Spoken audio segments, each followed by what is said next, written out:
Good morning, everyone. I'd like to welcome you to the K-12 Finance Education Committee meeting. I am going to go ahead and call this meeting to order. We do have a quorum right now, and remote hearings are held in accordance with Rule 10.01. This rule has been posted online and is linked to in our public meeting notice on the House website. All remote hearings will be recorded and live streamed by House Public Information Services. Members, you should have all the contents of the virtual packet available to you. And for the public, these materials have also been posted online.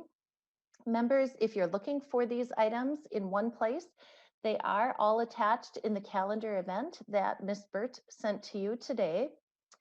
And to get on the list to be recognized by the chair, please go ahead and use your raise hand function, which I believe now is located under the reactions tab.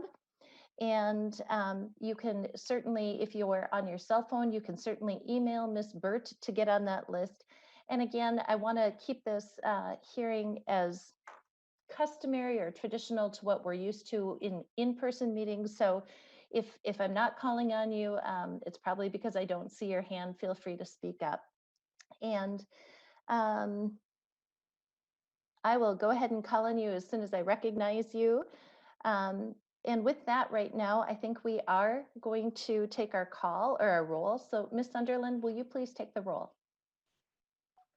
All right, we have Chair Dabney excused for the start. Vice Chair Sandstead. Present.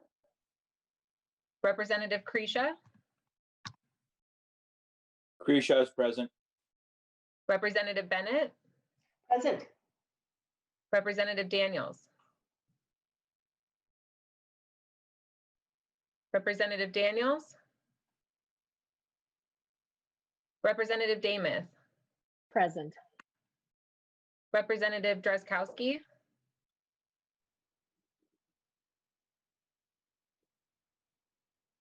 Representative Drazkowski. Representative Erickson. Present. Representative Feist. Present. Representative Jordan. Present.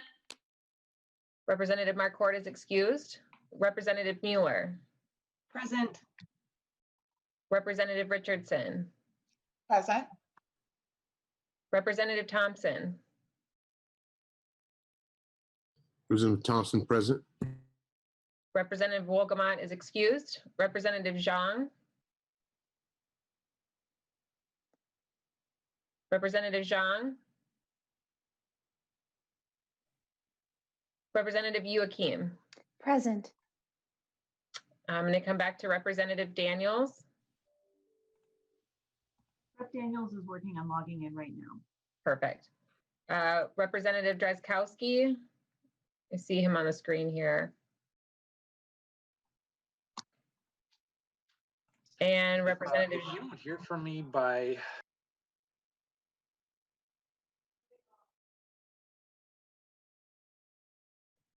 Representative Zhang. And that is the roll. Thank you, Ms. Sunderland. A quorum is present. Representative Bennett, have you had an opportunity to review the minutes from Tuesday, January 12th? And if so, would you like to move them? Madam Chair, I so move the minutes. Thank you very much. Representative Bennett moves our minutes. Are there any objections? Hearing none, all in favor of approving the minutes from Tuesday, January 12th, please say aye. Aye. Aye. Aye. Those opposed, say nay. Very good. The minutes will be placed on file. And moving forward in our agenda, today and tomorrow's hearings will consist of overviews from House Research. Today we'll be hearing from the committee's two legislative analysts, Mr. Strom and Ms. Para, as well as from our fiscal analyst, Ms. Adrians. Members, again, please feel free to ask questions as we move through these materials. It's helpful for all of us and for the public to hear your questions and the answers from House Research. We'll be starting with the PowerPoint, and we will toggle back and forth between this presentation and the various runs that Mr. Strom has prepared and Ms. Adrian's tracking sheet. I believe Ms. Para is getting us started today. So Ms. Para, please introduce yourself and for the record and proceed. Thank you, Madam Chair. Christina Para from House Research. And I will be starting us off on the presentation for today. I'll be working with my colleagues, Tim Strom and Emily Adrians. And just give that a minute. There we go. Okay. Let me just start out with an outline of where we'll be going today. First, I'll tell you a little bit about what the nonpartisan staff here do with the committee. Talk to you about some principles of school finance, some context for school funding in Minnesota, including where school funding fits in to the broader state budget. Talk to you a little bit about how we count pupils and what that means for state funding. The major components of our state school finance system. And then we'll end with student movement programs and how that fits into the school finance system.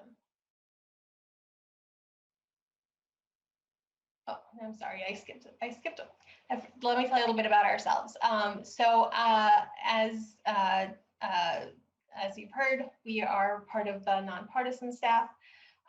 We work with the committee on drafting bills, tracking sheets, doing research on various school K-12 programs. We work with all members on a confidential basis.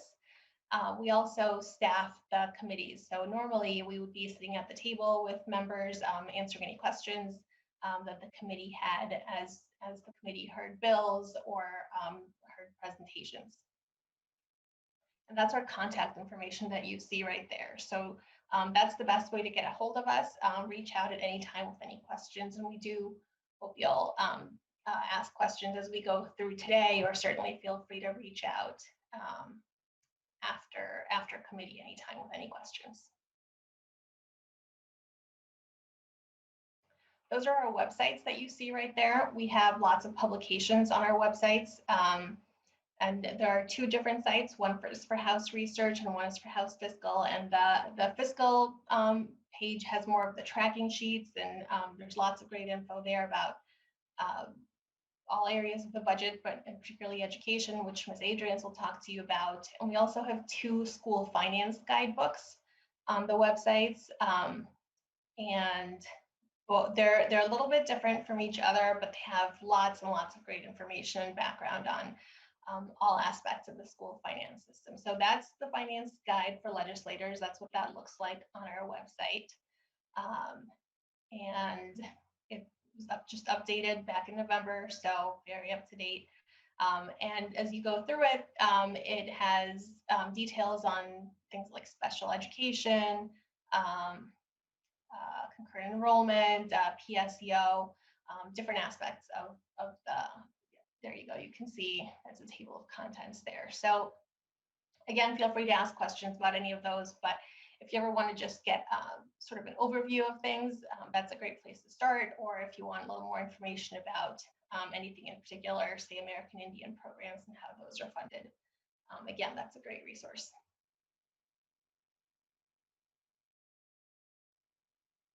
So services that we provide to the committee, we do bill summaries. So every time the committee hears a bill, there would be a summary in your packet. It's also posted online on the revisor page. When you go into the bill page, there's a link there for a bill summary that you can always click on for the bills that have been heard in committee. We work with members on amendments. So that's when the bill is being heard either in committee or on the floor. We can work with you to prepare those. We do overviews of the different programs that are within the jurisdiction of the committee. Some historical overview. We can talk to you about how the program has evolved over time. We also have the fiscal tracking spreadsheets. And we can provide district by district printouts and examples of the different funding programs. programs. So hopefully you'll get a sense of some of those things as we go through the presentation today.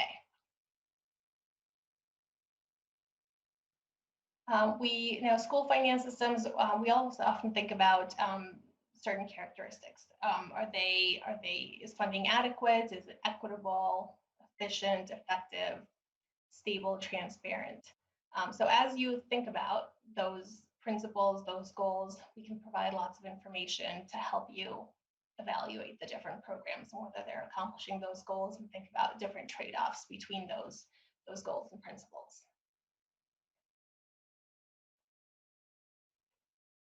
And our school funding system is created by the legislature. There are a number of formulas, and when you combine all of those, school districts, you'll see, are funded by state aid, local property taxes, federal funds, and fees and other local sources of revenue. So we'll be talking to you about each of those, and I will turn it over to Ms. Adrians. Ms. Adrians, please identify yourself for the record and proceed. Thank you, Madam Chair. My name is Emily Adrians, and I am with the House Fiscal Staff. And so good morning to all of our members and the chair. What we're going to start with, so this chart is showing kind of a high level view of where the school funding comes from before we drill down in some of the details of the state funding. So for the current school year, which is the 2021 school year, we also will refer to that as fiscal year 21.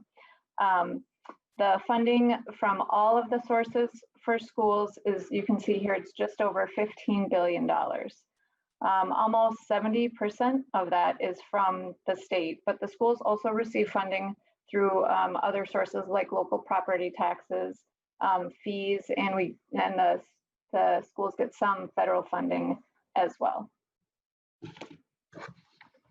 I think Ms. Burt is going to take us next to a chart. So Ms. Para referenced some of the runs by district that Mr. Strom produces. And so this is one version of that. And so what this shows you is the total school district revenue from all sources. So this is the money that the schools receive from the state, from local sources, and from federal sources as well.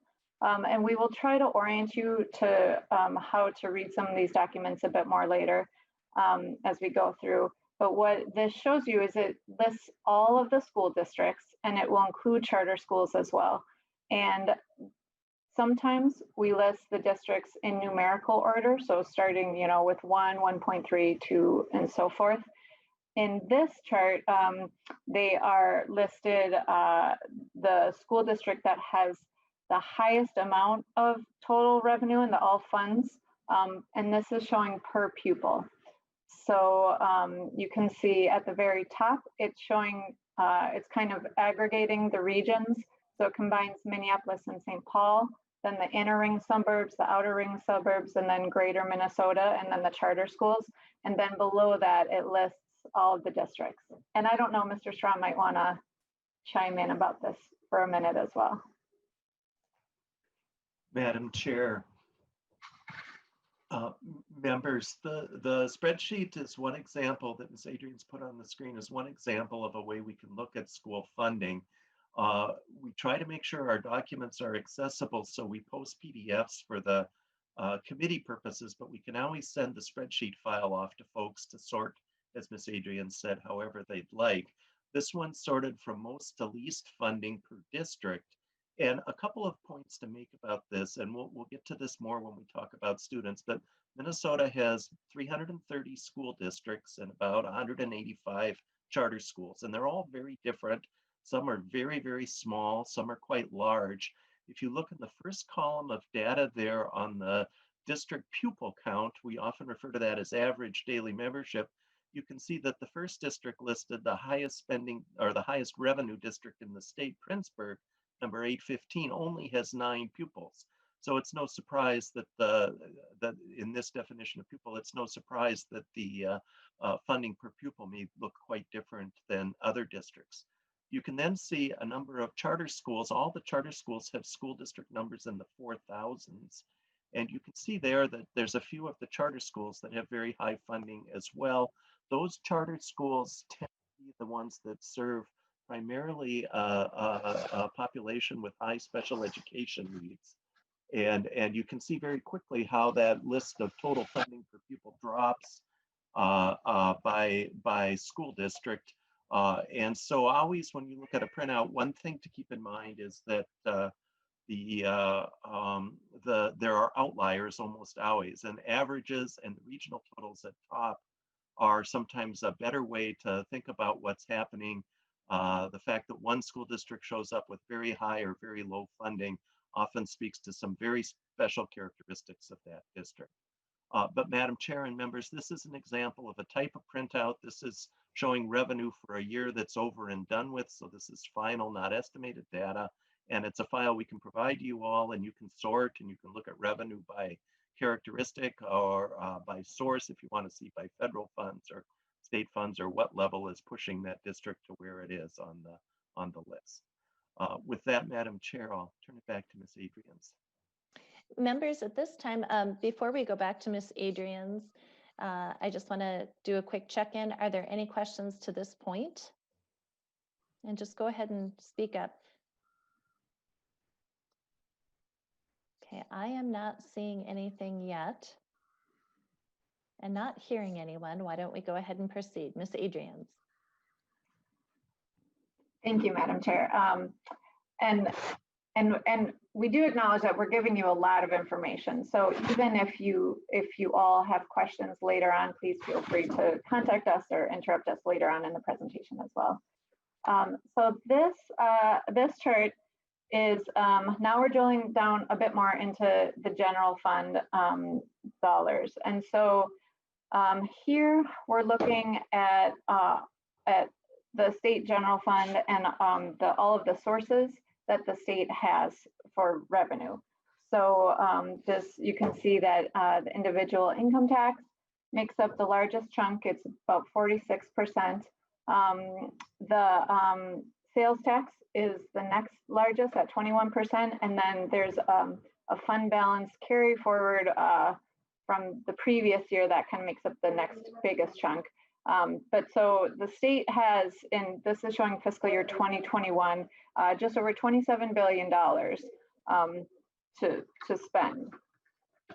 So then on the next chart, what this shows is how the state spends this money. And so you can see that where the general fund dollars are going, the bulk of the money is going to K-12 education. So about 42% of that money goes into the education system. Health and Human Services is next at 28%, and then you can see how it's distributed to some other areas. Now, I just want to mention that if this chart were showing all funds, so if it included federal funds and all other sources that the state has for money, in that case, the Health and Human Services tips over education. So Health and Human Services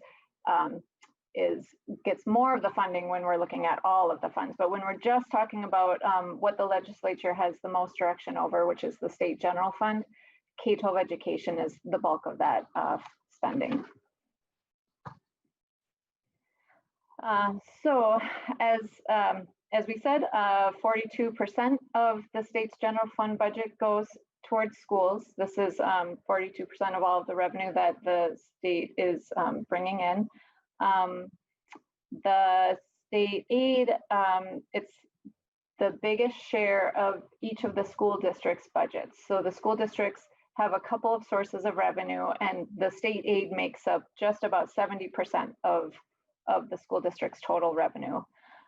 We will show you what the tracking looks like here in just a second, but we wanted to point out that there are more than 50 different state aid formulas. So it's quite a complex way for the school districts to get funding. But even though we have so many different formulas, the bulk of the funding is distributed through the general education fund formula and through special education. So both of those two things, that makes up about 90% of the school district aid. So all the different formulas, it's sort of tinkering with the money, if you will. But the bulk of it goes out through those two formulas. And so the tracking worksheet, I think Ms. Burt will take us to that. This is when we talk about the spreadsheet and going through the spreadsheet, this is the document that we will use throughout the legislative session. And what it shows is, and it has a lot of numbers on it. Please don't feel too intimidated by it. What it is showing is all of the programs and the grants that are funded in the education bill. So you can see all of those things are listed in the program column on the left right there. The numbers that will be shown in the spreadsheet are in thousands. So what that means is if you look at the very first column where it says November forecast 2020, and you go down to row 16 and you look at the general education base. So for that year, it looks like it's about 7.3 million, but actually it's 7.3 billion. So that's what I mean when I say that the numbers are in thousands, that they're that we're leaving off those last zeros just to make it a bit more manageable to put all the numbers in the spreadsheet and the tracking. All of the numbers that are shown in this spreadsheet are considered the base numbers. So it's really the starting point for the legislature in making the decisions for how to fund all of these different programs. What we use, let me show you one more thing too. The numbers that are on that row just above the general education base. So where it says formula allowance and age shift percentage. So the per pupil formula allowance for the fiscal year 2022 that will be coming up, it's $6,567 per pupil. So this is the current ongoing amount that is set in law for that basic formula allowance. And then right underneath that, you can see it says 90% and 10%. This is the aid payment shift percentages. So what this means is that school districts are paid out 90% of the entitlement money. So the amount that the formulas come up with.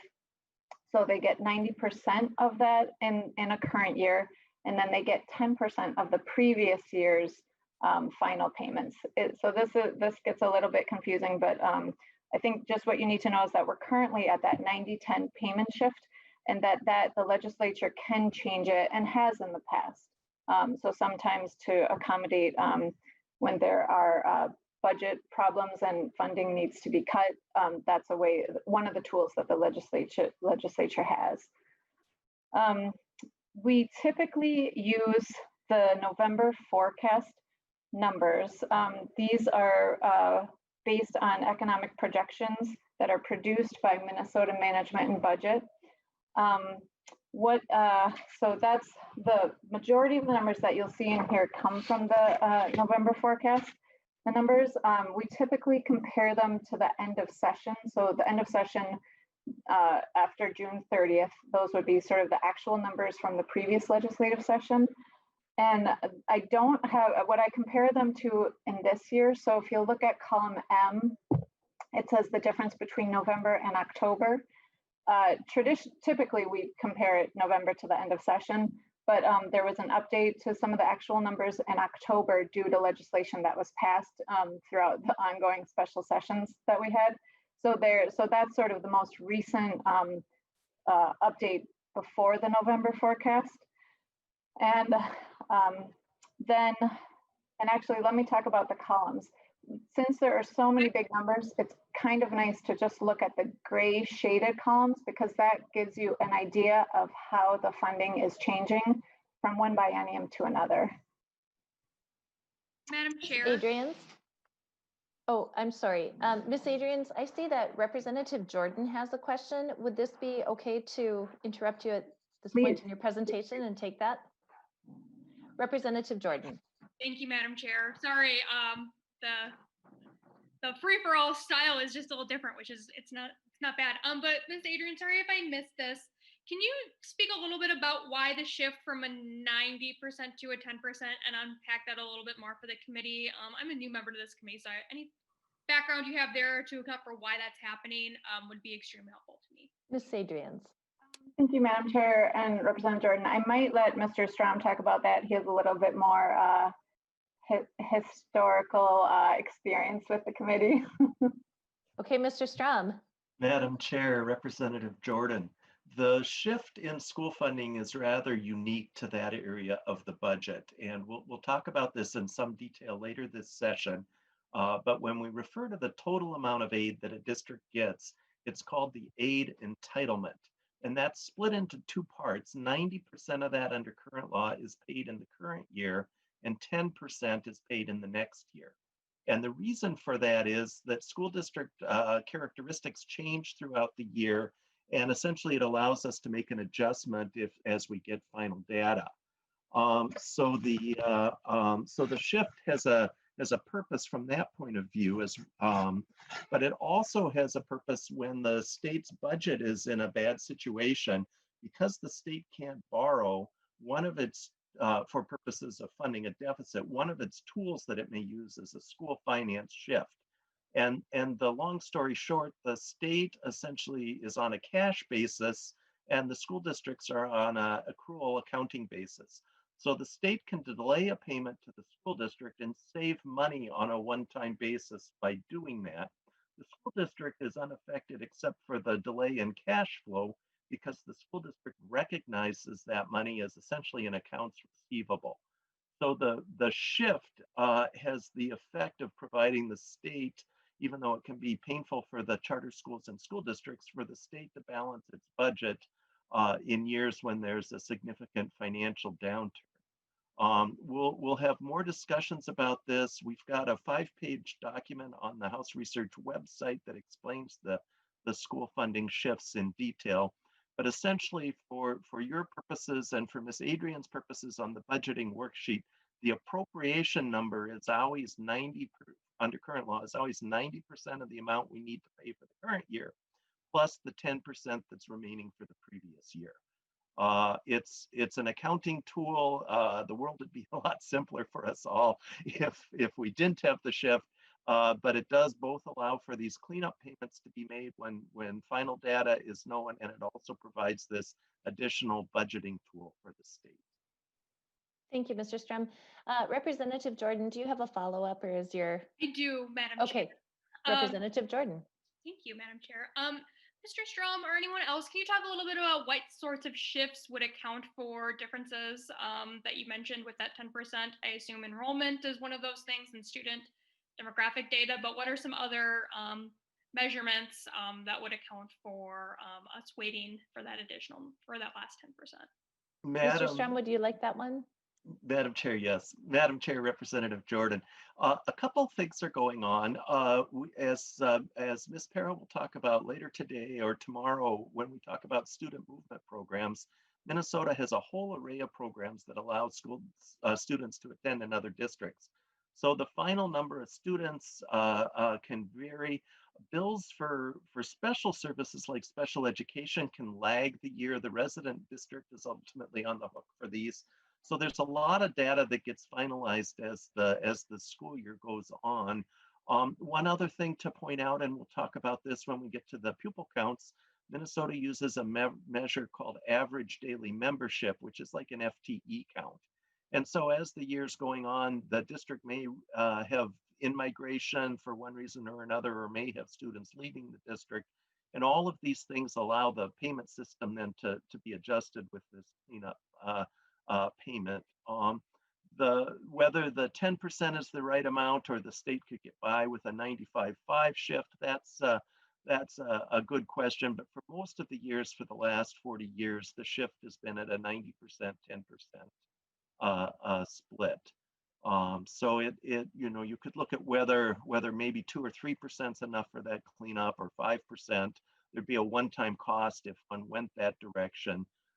For a number of years, from 35 years past, beyond that, the shift was at 85-15. But for most of the recent years, it's been at 90-10. with the exception of the years where there's a budget deficit or a budget struggle. Representative Jordan. Yes, thank you for your indulgence, Madam Chair. And thank you as well, Mr. Strom, for walking us through all of this. I guess my final question, and then it's also clear to me that I'm happy to take some of these questions offline, but for my benefit, can you talk a little bit about if we've seen trends there with tuition billing between those districts and how that ultimately, and if and how that ultimately accounts for some of that discrepancy we see in these budgets and these shifts? Mr. Strom. Madam Chair, Representative Jordan, we'll talk more about the tuition billing is a particular issue in the special education area. And we've got some slides on that later in the presentation. And I know Chair Dabney's intending some hearings later in the year that will touch on this as well. If I could, Madam Chair, one thing we can always do is provide more information to the member, or when a member requests, we can provide that information to the whole committee. For example, the committee administrator could send out this 5-page shift document to you all, and you can get a deeper look at that. And then all of us in the nonpartisan staff are happy to answer individual questions on that. Committee time can often mean that we can't have quite as detailed a discussion as we'd like, but we're certainly happy to address those and in whatever forum that works, whether it's with the whole committee or just with an individual member. Thank you so very much, Mr. Strom. Right now, it looks like Representative Feist has a question. Thank you, Madam Chair. Mr. Strom, you mentioned that the trends have been pretty stable in recent years, and so the shift has kind of been predictable. And I'm curious how the enrollment impact, or the impact of the pandemic on enrollment, has impacted the shift, and if it's created any chaos, and how it might impact the schools and their funding. Representative or Madam Chair, Representative Feist, you're reading ahead. Tomorrow, the committee has arranged for the people who work on pupil projections at the MMB and MDE to come speak with us a bit about how the pandemic's affected enrollment, and we'll have some different documents for you then as well. But they'll do the experts will be here tomorrow, and they can tell us how they modeled the change in enrollment that each district is experiencing due to the pandemic. Well, thank you so much. Thank you, Mr. Strom. Members, Representative Krisha. Thank you, Madam Chair. I'm just wondering, for brevity's sake, I know we've got some questions on our side as well, and we were hoping to just wait till the end so we can get through all the presentations. If I could just make a recommendation, perhaps we could do that so we don't have a whole plethora of questions in front of us.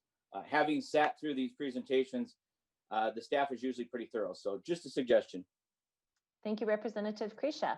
At this time, Ms. Adrians, I'm not sure if you're continuing or if it's Mr. Strom, but I'll turn it over to your team.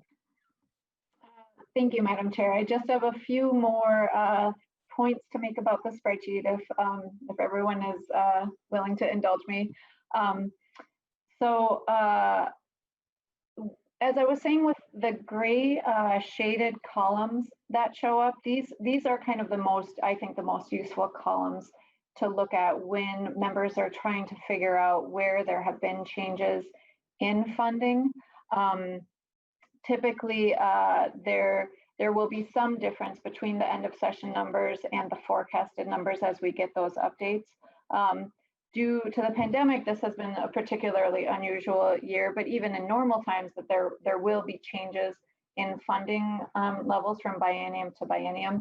And those reasons, kind of as Mr. Strom alluded to, there might be changes in forecasted program growth or decline. In this instance, you can see that there has been a reduction in the general education base of just over $80 million from biennium to biennium. Sometimes there are policy decisions that have been made previously where a program would sunset after a number of years, and that would cause a change in funding from year to year. And then sometimes there are just differences, as we mentioned, the actual versus the expected expenditure levels. So that's another reason why it's really nice to have these forecasts from time to time, because it gives us a better sense of where we are at with the funding levels and what the appropriate funding levels should be. The last thing that I'll mention is that even though we traditionally just use the November forecast numbers at this point in the legislative session, I've added a couple of columns at the end, and they're labeled the December fund balance. And what these reference is, there was, I put in a December update because there was legislation that was enacted in the December special session that resulted in an increase in spending in the general education base amount. So that $2.4 million was due to legislation for resulting around free and reduced lunch program. And so, rather than just using the November forecast as our starting point, we will actually be using this December fund balance update, which is exactly the same as the November forecast, except for that $2.4 million increase. So now, members, so we've talked about the state aid from the general fund. And as I said before, schools also rely on property taxes for some of their revenue, as well as state aid. Nearly 30% of all the property taxes that are raised in the state go to school districts. That amount ends up being around $3.3 billion for the taxes that were payable in 2020. And then property taxes, we also want to mention, it makes up the second largest share of the school district's budget. So the state aid is that big bulk like we talked about, but the average school district receives about 20% of its revenue from the local property tax revenues. And to go back to kind of a higher level look at property taxes, this shows where the property tax revenue that comes into the state, how it's spent, where it goes. So you can see that the county and school district pieces of that pie are pretty equal. So they're both about 30% get spent on both those areas. And then cities get about a quarter of the funding as well. And now, Madam Chair, I'm going to turn it over to Mr. Strom. Okay, Mr. Strom, before you start, thank you very much, Ms. Adrians. I do want to encourage members, if you have questions, to speak up. There is a lot of information coming right now, and we do have quite a few new members on our committee. I just want to remind members of this committee, the information that is in our packet today isn't all going to be covered necessarily today. We still have a couple more hearings for this, and I give you my word, I will do my very best to make sure that everybody has an opportunity to ask their questions. So maybe better to take this a bite at a time instead of feeling completely overwhelmed. Any questions at this point from members? Representative Feist. Thank you, Madam Chair. On the pie chart that was one slide ago, it showed 24% for the amount from, I think it was counties and cities, or just cities. And if I could just look at that chart again, so that's like overall. And I was just curious if like within each school district that those percentages are just like dramatically different. Because I know that just the local taxes like affect the disparities in funding that we have between our school districts. And so I don't know, I guess I just wanted to make sure I understood. So that's 24% like just overall in the total percentage that goes averaged out between all the school districts, but that within each school district, it's like a dramatically different pie. Thank you, Representative Feist. Mr. Strom or Ms. Adrians, I'll let you take, either one of you can take that. Madam Chair, members, the Representative Feist, you're correct. There's two ways to look at this. The taxpayer in some parts of the state obviously may only be in a township, and so there wouldn't be any city taxes in that region. And the city tax rate varies dramatically amongst the cities. So when a property taxpayer is paying their tax bill, they'll be paying a tax that includes the city tax or the township tax, the county tax, the school district tax, and then sometimes either a special service district tax or a tax that's going into a tax increment financing fund. And those will vary dramatically. There are some, now the school district borders, one other thing we should point out, school district borders aren't necessarily coterminous with the city borders. And so, for example, in Columbia Heights, there may be a part of the school district that's outside of the city border of Columbia Heights. So two taxpayers in the same valued property may pay different overall property taxes, even though the school portion would be the same, because their city or county tax may vary. When we, and Representative Joachim's committee spends a great deal of time on all of this, but those jurisdictions, those parts of jurisdictions are referred to as unique taxing jurisdictions. So you may well be in the Hopkins School District, but in the city of Edina, in the Hennepin County District, and pay very different taxes than somebody that's in the Richfield part of the Edina School District. So there can be a whole range of variation in that tax rate depending on where one lives. The school tax rates, and this is a little bit separate question from what you asked, but the school tax rates can also vary for neighbors who are in separate school districts. So, for example, the city of Edina is actually in parts of 6 different school districts. Each of those school districts has a different tax rate. So the tax that you're paying to your city, your county, and your school may be different, even if you're in the same school district, because you may be in other jurisdictional boundaries.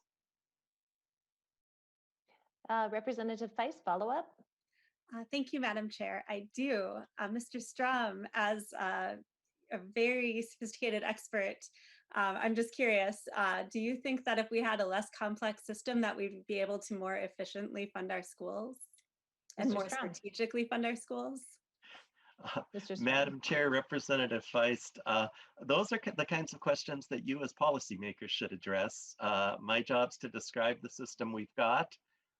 If you go back to and no need to put this slide on the board, but if you go back to the chart that was on page 3 that Ms. Para talked about, there are principles of school finance systems, and one of those is transparency.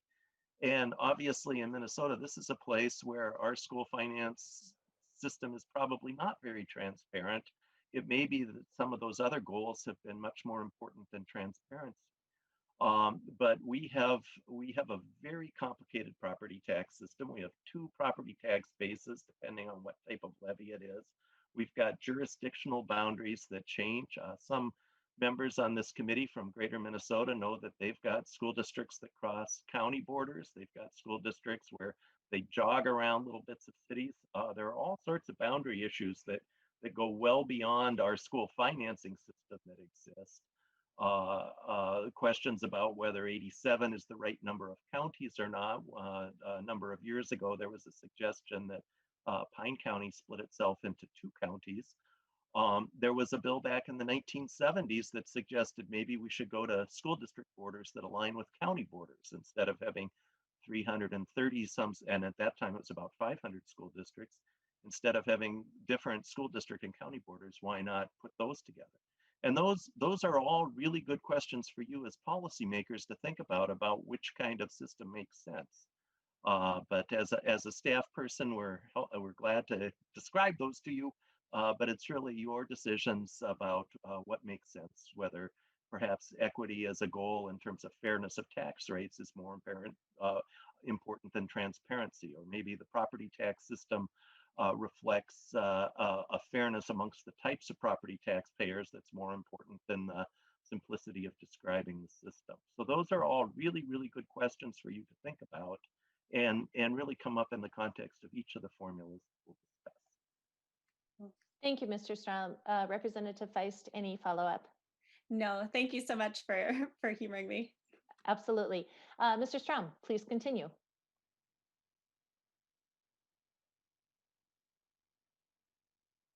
Madam Chair, members, Ms. Adrian's talked about the aid programs that school districts face. The school districts are also subject to levy programs.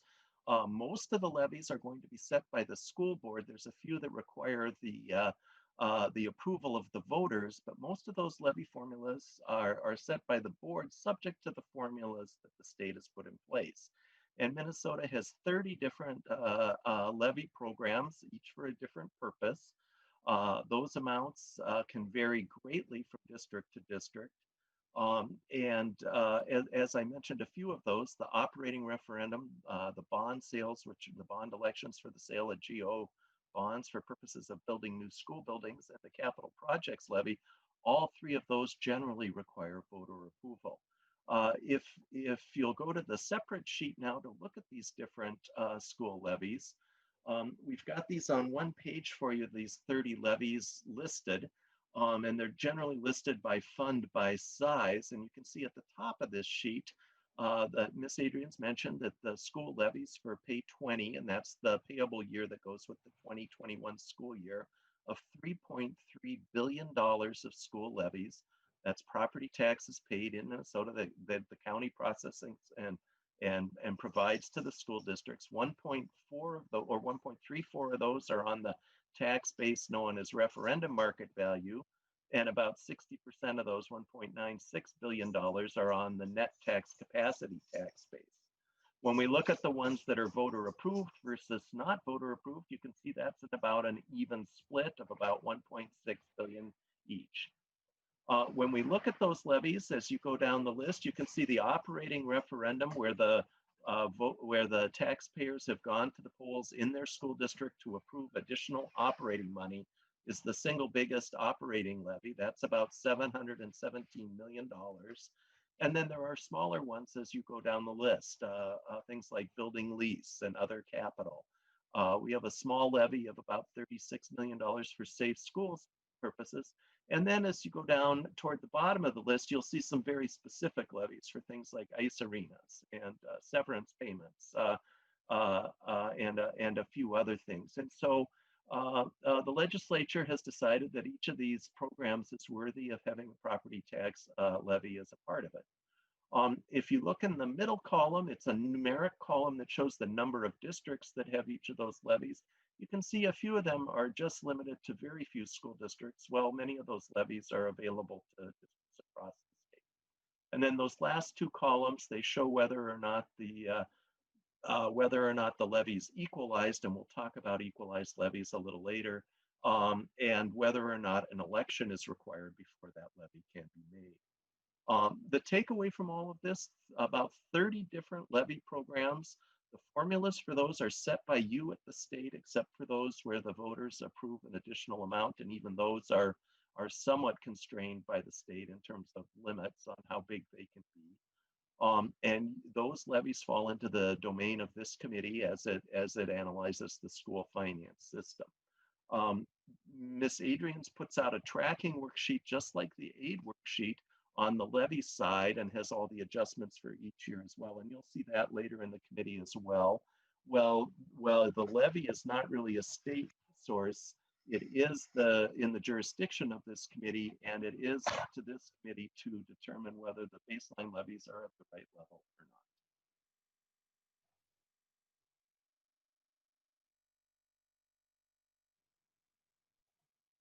not. Madam Chair, members, we could go on to the next slide here. I think we just talked about that one.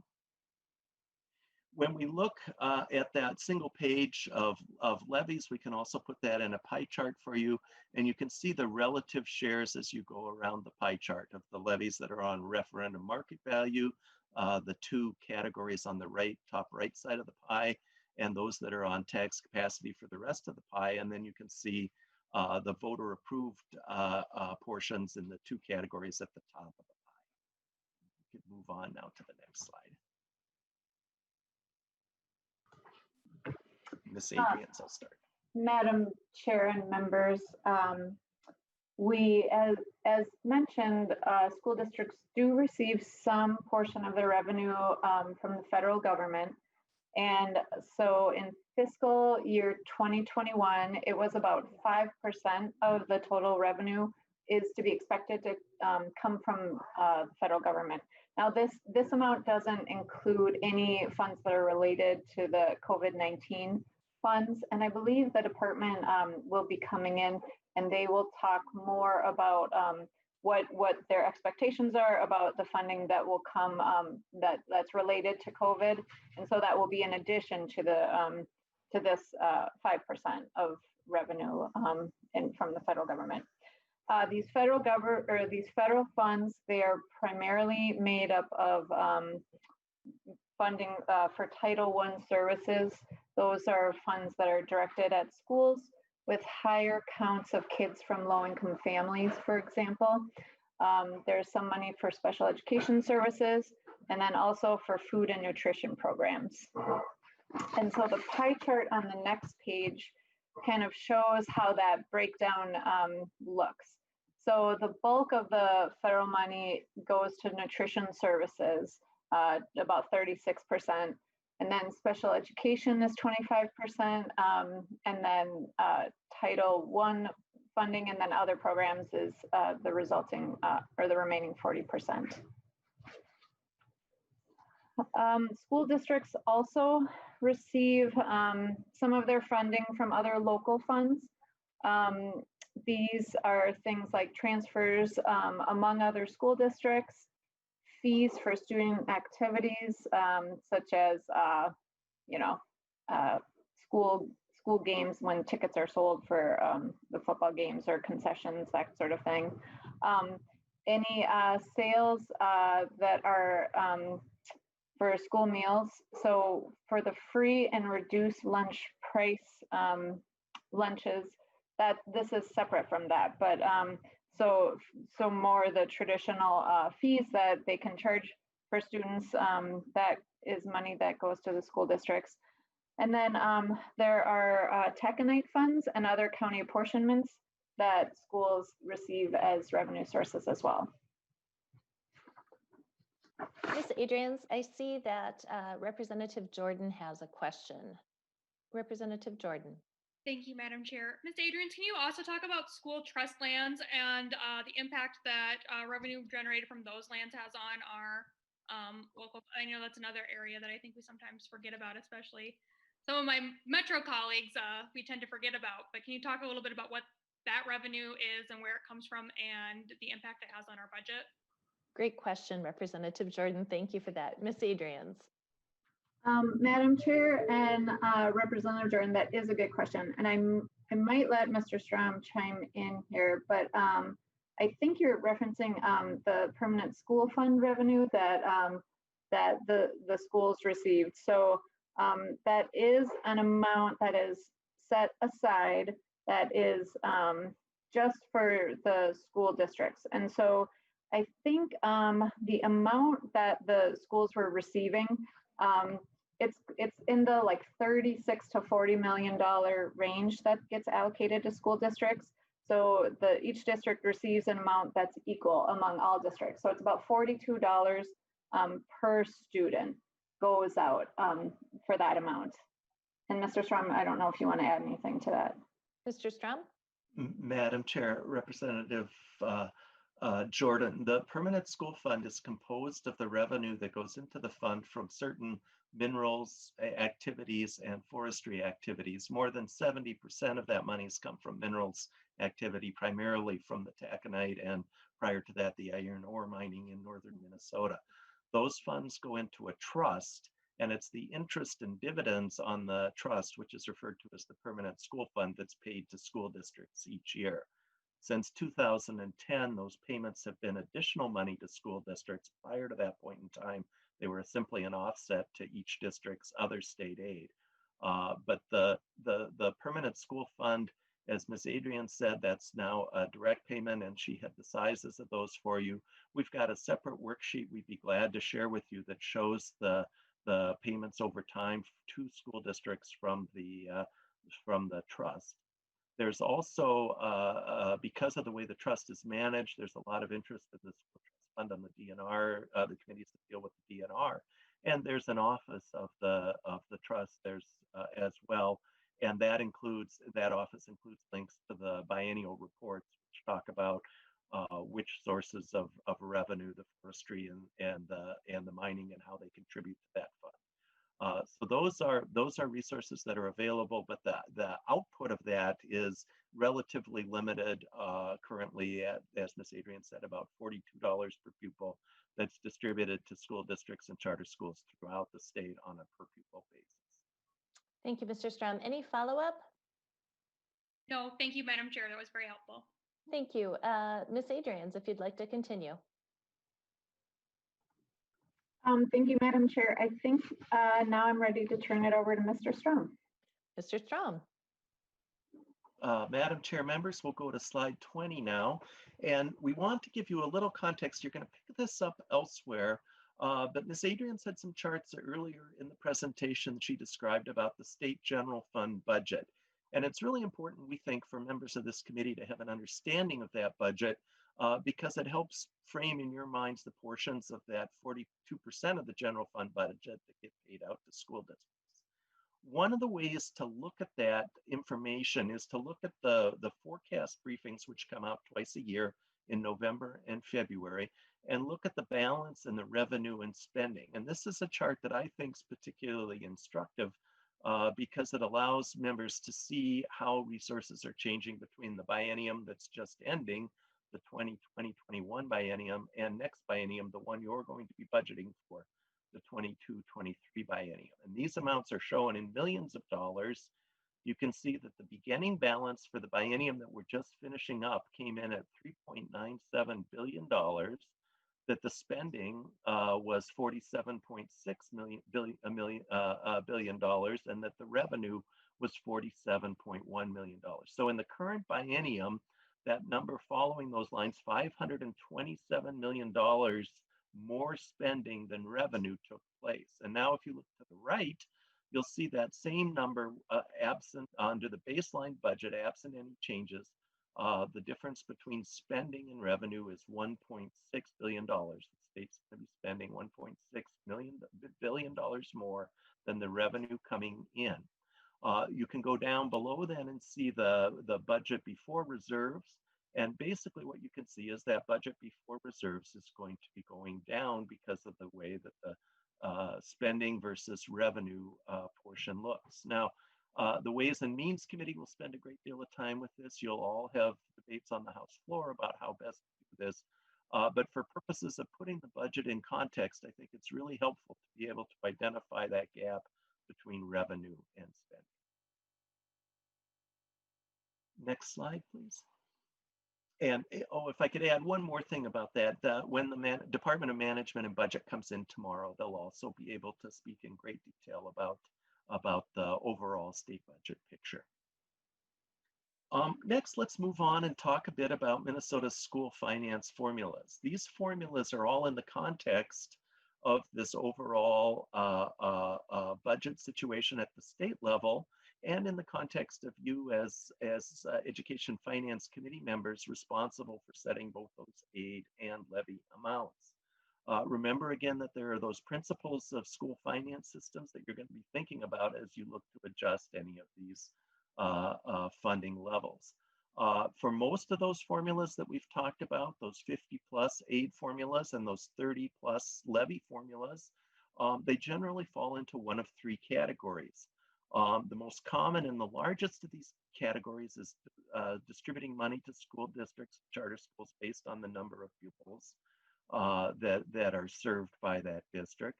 There are also a second type of formulas, which are often referred to as cost reimbursement or partial cost reimbursement formulas, and special education funding is an example of that, where some portion of the school districts and charter schools' costs are being funded through a reimbursement based on prior year spending. And then there are essentially those voter-approved revenue amounts on top of the formula amounts.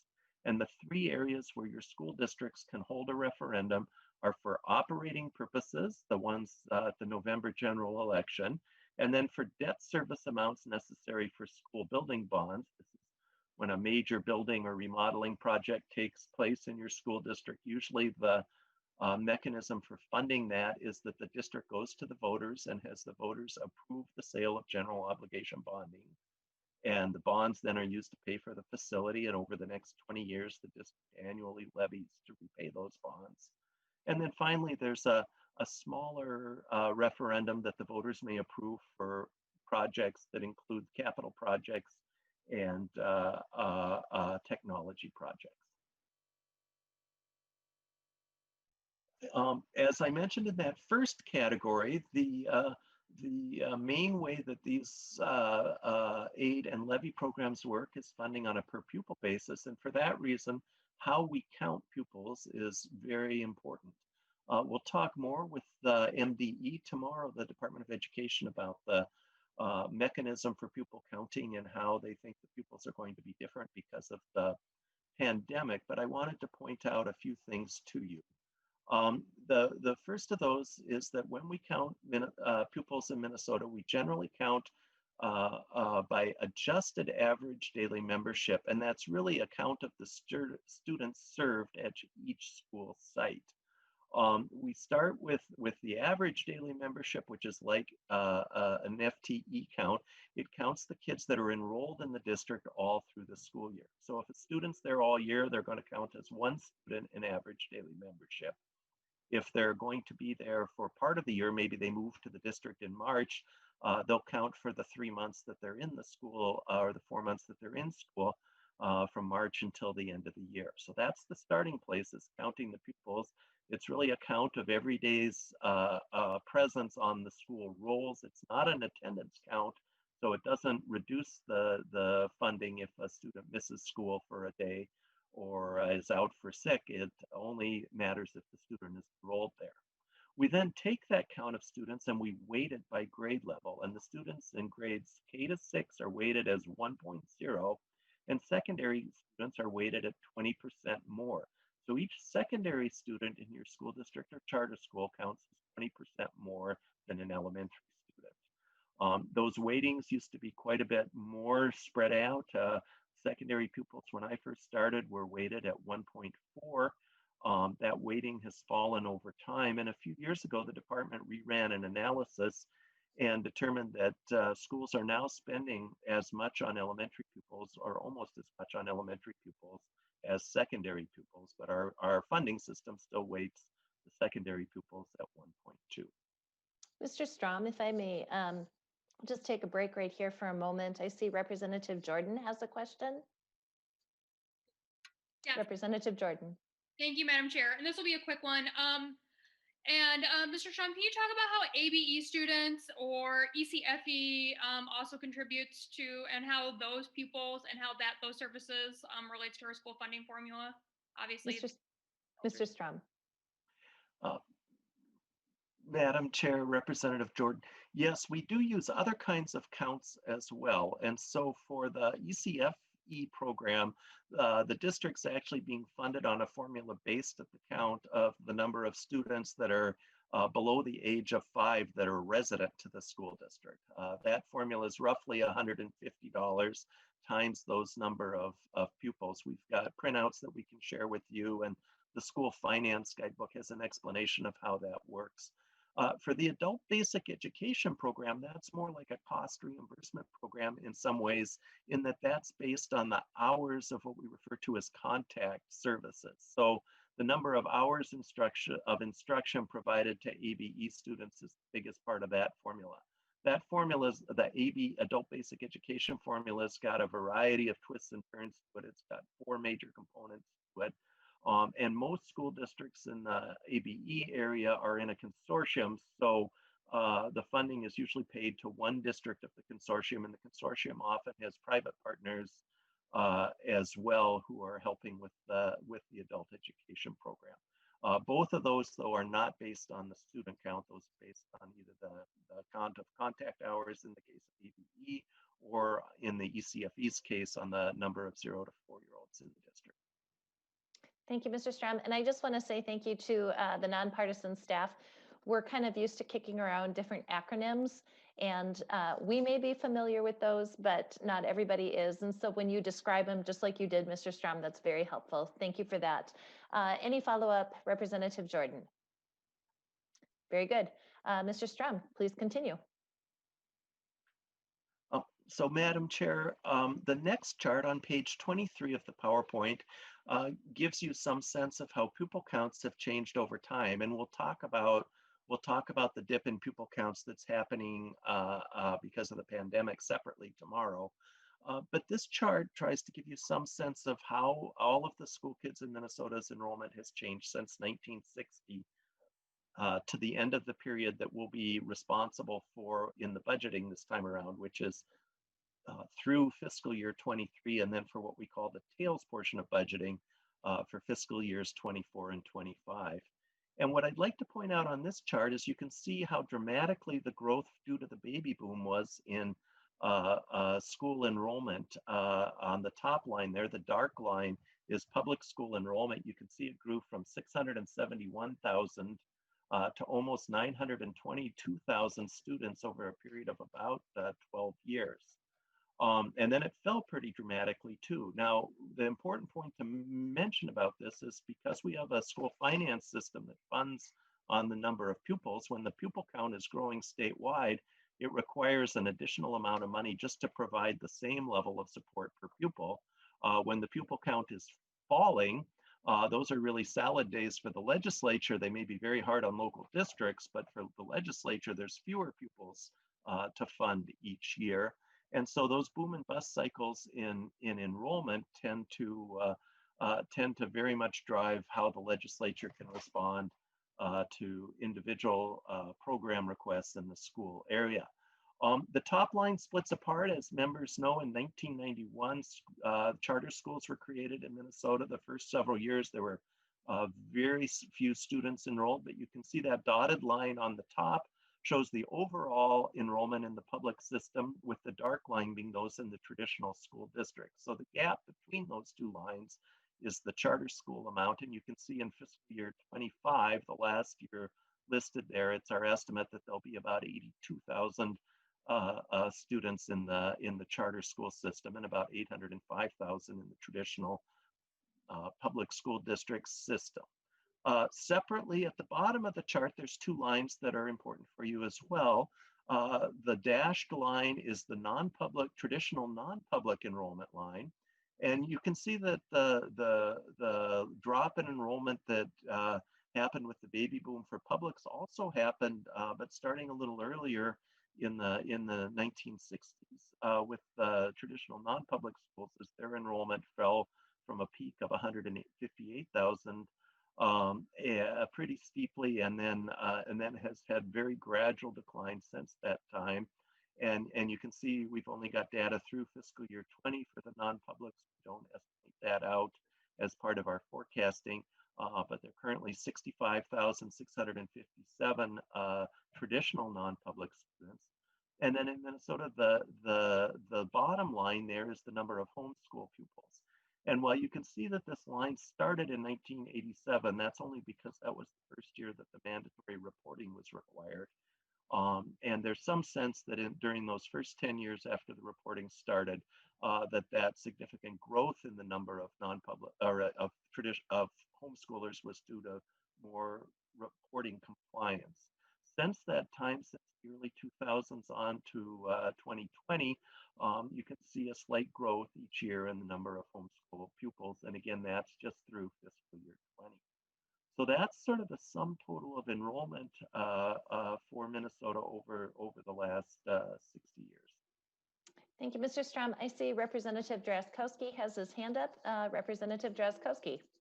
Thank you, Madam Chair. Thank you, Mr. Strom. Mr. Strom, looking at that chart, I'm curious, with the governor's actions in this pandemic, what we're seeing, what I'm hearing is some families who have been homeschooling their kids more, or more families that have been, and more of a trend towards or away from the public school. When is this data sampled, and when will we actually see the most current data?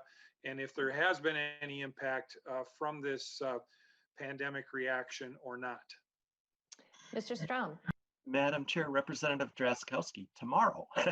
The Department of Education is going to be with us tomorrow, and they've got a breakdown that they used in the November forecast that shows for us how the enrollment changed for the numbers reported this fall. And then more importantly, I think for you as policymakers, how they're predicting that enrollment changes going on into the future. The chart that was just up on the screen does have that drop in it, but it's small enough in the scheme of things that it doesn't, for the public system, that it doesn't show up very well. And on the charts you'll see tomorrow, from the Department of Education, you'll see in detail how that drop looks, and they'll talk about the drop at the kindergarten grades versus some of the other. And then they can talk, and it'd be a really good place to ask a question tomorrow about how they predicted whether those students will be returning to the public system and how many years out it'll be. So we'll have a very good presentation from the experts tomorrow on that. Thank you, Mr. Strom. Representative Drazkowski, any follow-up? No, that does it. Thank you, Madam Chair. Thank you, Mr. Strom. You're welcome. I see that Chair Dabney has joined us. Chair Dabney, would you like your gavel back at this point? From all reports, Chair Sansteed, you've been doing a heck of a job. So We'll continue. continue. Thank you very much. Good morning, everyone. Mr. Strom. Madam Chair, members, the change that we saw on page 23 showed the enrollment in total on page, and just one last thing, oops, I'm sorry, Ms. Bird, on 23, you can see that downtick right there, yep, where the pointer is or the hand is.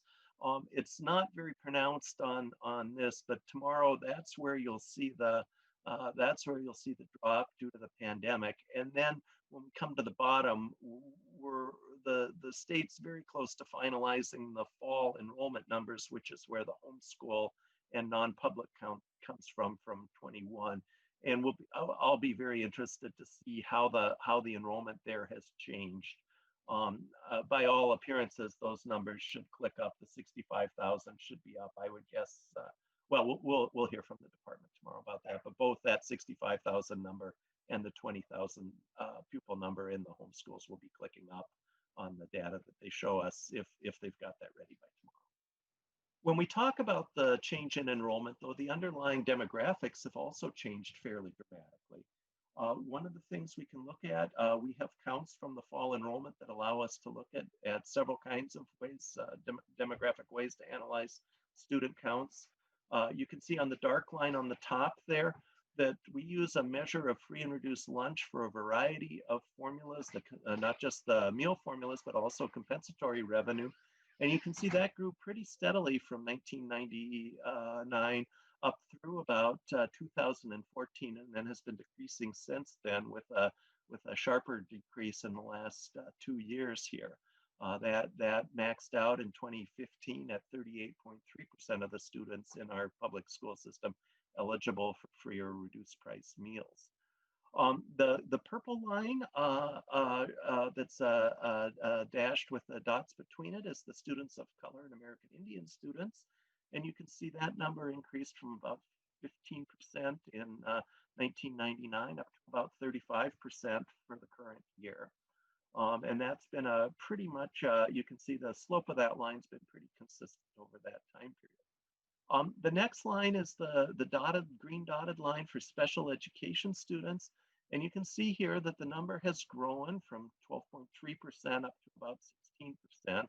When we talk about our special education enrollment, we use a count that we refer to as the unduplicated child count, which is taken as of December 1st. And so if a student's in any disability category, the major disability category they're in is listed, and then they're not duplicated in that count, you can see that enrollment hasn't grown all that much, but the cost of services has grown pretty dramatically, and some of the categories within the 13 special education categories have also grown pretty dramatically over this time period.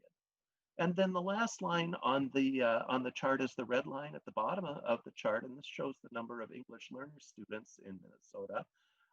You can see that this growth has been pretty substantial, from about 3.7 in 1999 to about 8.5% of the state's public school enrollment. You can see it's been fairly flat over the last 5 or 6 years. The English learner enrollment is counted for the number of years that the students are served. There's a test called the access test, which is essentially the measure of whether a student needs another year of English learner education or not. And when we talk about formulas, you'll see a spreadsheet about this, and we'll have some detailed information as well. One last thing to add is both in Greater Minnesota and the metropolitan area, the enrollment of students who are English language learners tends to be very uneven. So in some parts of Greater Minnesota, there may be a very heavy percentage of students that are English learners, where in a community next door or 2 communities over, that's not the case. And the same holds true in the suburban districts. There are some suburban districts very close to others that have a small English learner population, where the neighboring district has quite a large population. So when we look on a district by district level, we'll see a lot of variation in English learners, relatively little variation in special education counts for the majority of districts, some substantial variation in the students of color, and some substantial variation in students eligible for free or reduced price meals. Minnesota's enrollment can also be seen in a regional perspective. This chart shows fiscal year 20 enrollment by region. If you use the economic development regions of the state and lump them together to the regions we would call the service co-op regions, you can see that the metro area, which is the 7-county metro area, has about 55% of the student population. And it was only in about 2004 that the majority of the students were in the metropolitan area. Prior to that time, the majority of students had been in Greater Minnesota. And then you can see the enrollment for those other regions throughout the state as you go around the top of the pie chart there. Most of those regions have been losing in terms of total enrollment at a relatively slow rate over the last 10 years. A few of those, like the East Central region, have been growing over that same period. And you could see those trends on the overall enrollment as well. We can also look at enrollment by size of school district. This is the next slide that's in the packet. And if you divide the 330 school districts into quintiles, that is into 5 equal shares, you can see that the 67 smallest school districts in the state make up about 2% of the population. They have about 17,000 students in them. The next quintile, the 66 next smallest school districts, have about 4% of the student population. The middle percentile has about 8% of the student population. And then you can see at the end, the largest percentile, the 66 largest school districts in the state, have about 70% of the overall enrollment. Now, one of the reasons that this graph is helpful is to keep in mind that we have 330 school districts that are very, very different. They're geographically different, but they're also different on the basis of size. And as you go back to those principles of school finance, one of the things that, as you think about districts, it may be that a very small or a very large district has different needs than a medium-sized school district. Some of the formulas that we have reflect geographic patterns. Some of those also, in fact, are impacted by enrollment patterns that you can see on this size chart here.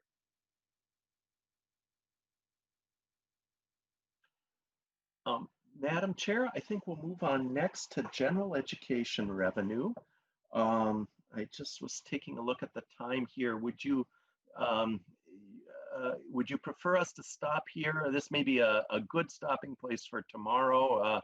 I'll leave that to you, but if you may want to take a few questions as we'll sort of have a big chunk of information with general education revenue. Thank you, Mr. Strom. Members, we have just about 10 minutes, if my clock is correct, remaining for this committee hearing. I know Representative Krisha, earlier you said your members had questions. I don't see any hands up right now, but if there are questions, this would be a perfect time to take some.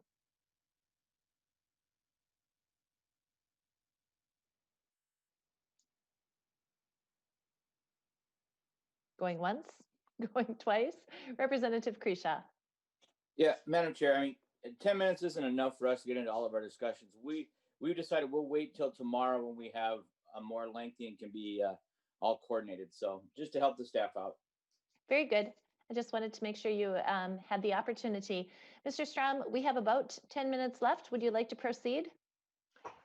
Madam Chair, sure. I think Ms. Adrians is going to start our discussion of general education revenue, and we'll pull a print up out on the screen after she gets started, and then That'll set the stage for where we begin tomorrow after we hear from MMB and MDE. Excellent. Thank you very much. Miss Adrians. Thank you, Madam Chair. As we've sort of talked about the sources of revenues for school districts, we'll start by talking about general education revenue. School districts, they're required to spend some of the funds that they receive in a specific manner, but the general education funds are not typically designated for such specific uses. So school boards have some discretion as to how to best use these funds for each of their individual districts. The school finance guides that were referenced at the beginning of the presentation go into a lot of detail about all of the different calculations that go into the general education revenue. So there's a lot of good historical information. There are calculations of each of the formulas so that you can see some examples of how the funding gets distributed under each of those different components. We talked a little bit about the different runs that we'll distribute for the committee throughout the session. So we have these, as we said before, we have these district by district printouts that we'll refer to as runs. And it's nice because it allows members to kind of see how their individual districts are like how the different formulas interact for their districts. And so we will, again, I think we said before that we typically put those in numerical order. So it's nice if you know the number of your school districts to be able to quickly find them, but we're happy to sort those in any way that would be convenient for people. School districts are the way that they do their accounting of their revenue and expenditures. There are certain requirements that we have for the school districts and of the school statewide accounting system, and it's called UFARS. Off the top of my head, I cannot remember what that acronym stands for. It's Mr. Strom, can you remind us? Madam Chair, the Uniform Financial Accounting and Reporting System is UFARS. Thank you. Thank you. I had the uniform part, and that was about all my brain could come up with. So the agency uses that accounting system, and they might make reference to that from time to time. And so within that, and we will have printouts occasionally of the general fund, or it'll show up as the operating fund for school districts. And what that includes is such items like the general education aid, the special education aid, and any other instructional or student support revenue programs that might be included in there. There are some, I mentioned that there are some things that are sometimes revenue is designated and sometimes it's not.